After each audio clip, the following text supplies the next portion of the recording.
Chapitre 12. Lève-toi et marche. Suite et fin. Ainsi, il débarque sur l'autre rive, au pays des Gadaréens. Sitôt à terre, un homme nu, possédé par des souffles impurs, vient à la rencontre de Jésus. Or, depuis longtemps, cet homme très dangereux vit au milieu des sépultures, car personne n'a eu la force de le maîtriser. En effet, si certains se sont parfois risqués à le lier avec des chaînes et des entraves, l'homme, chaque fois, les a fait sauter ou les a brisés.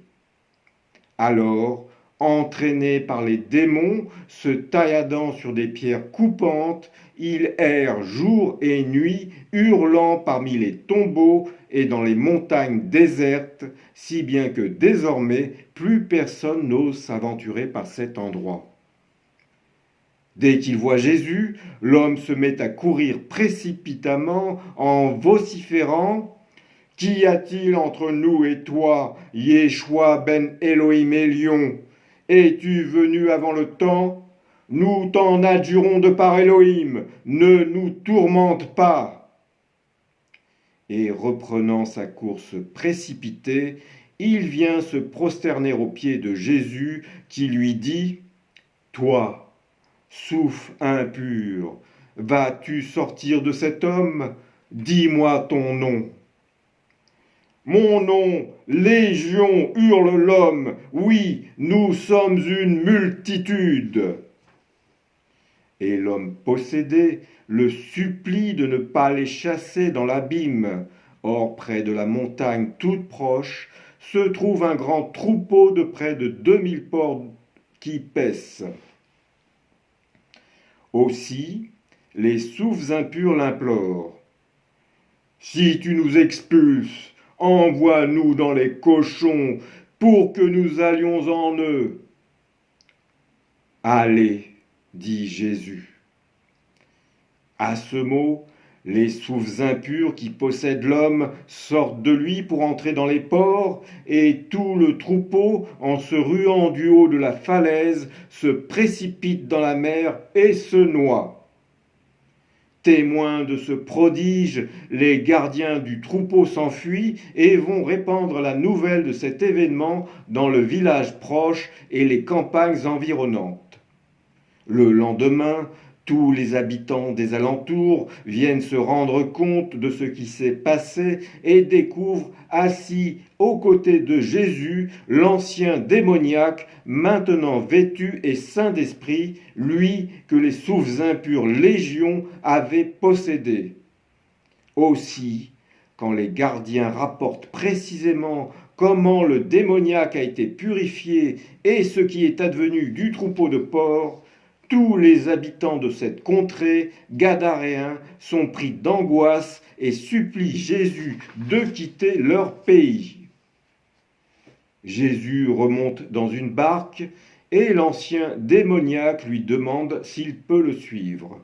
Jésus refuse, mais lui dit « Retourne chez toi auprès des tiens et rapporte ce que le Seigneur a fait pour toi et comment il t'a rendu vie. » C'est ainsi que l'homme part proclamer dans toute la Décapole ce que Jésus a accompli pour lui, et tous ceux qui l'entendront seront frappés par son récit.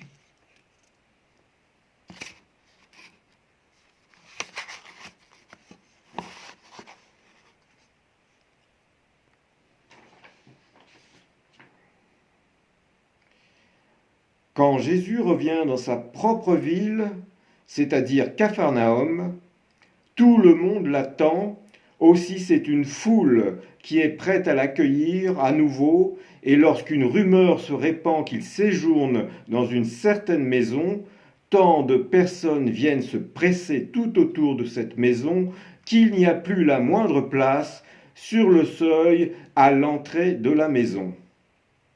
Or, effectivement, Jésus est là à l'intérieur, portant le message du royaume. Parmi ses auditeurs sont assis des pharisiens et des docteurs de la loi venus de tous les villages de Galilée et de Judée, ainsi que de Jérusalem. Pendant qu'il parle, survient à l'extérieur un groupe de personnes qui accompagnent un paralytique gisant sur un grabat porté par 4 hommes. Comme ils ne peuvent l'amener jusqu'à Jésus, ils découvrent de ces tuiles une terrasse de la maison pour dégager une ouverture et descendent ainsi dans la maison l'homme paralysé étendu sur son grabat. Puis ils le déposent en face de Jésus qui admire leur foi. Alors, avec la puissance du souffle de l'Éternel, opérant toute guérison, Jésus dit au malade, « Homme, courage, tes fautes te sont remises. » Mais en entendant cela, les scribes et les pharisiens se mettent à ruminer en leur cœur. Quoi? Comment peut-il parler ainsi? Il blasphème. Qui peut remettre les fautes, sinon un seul, Elohim? Qui est-il celui-là? Jésus, qui en son esprit pénètre leurs mauvaises pensées, leur réplique. Qu'avez-vous à raisonner faussement en vos cœurs? Qu'est-il plus facile, dire « tes fautes te sont remises » ou bien dire « lève-toi et marche » aussi, pour que vous sachiez que le Fils de l'homme a autorité sur terre pour remettre les fautes. À toi, je dis, réveille-toi, prends ton grabat et rentre chez toi. À ces mots, devant tous, le paralytique se relève et, emportant le grabat sur lequel il gisait, s'en retourne chez lui. Tous ceux qui assistent à cela sont sidérés et tous rendent gloire à Dieu qui donne une telle autorité aux hommes. Mais oui, disent-ils, saisis de crainte, qu'avons-nous donc vu aujourd'hui?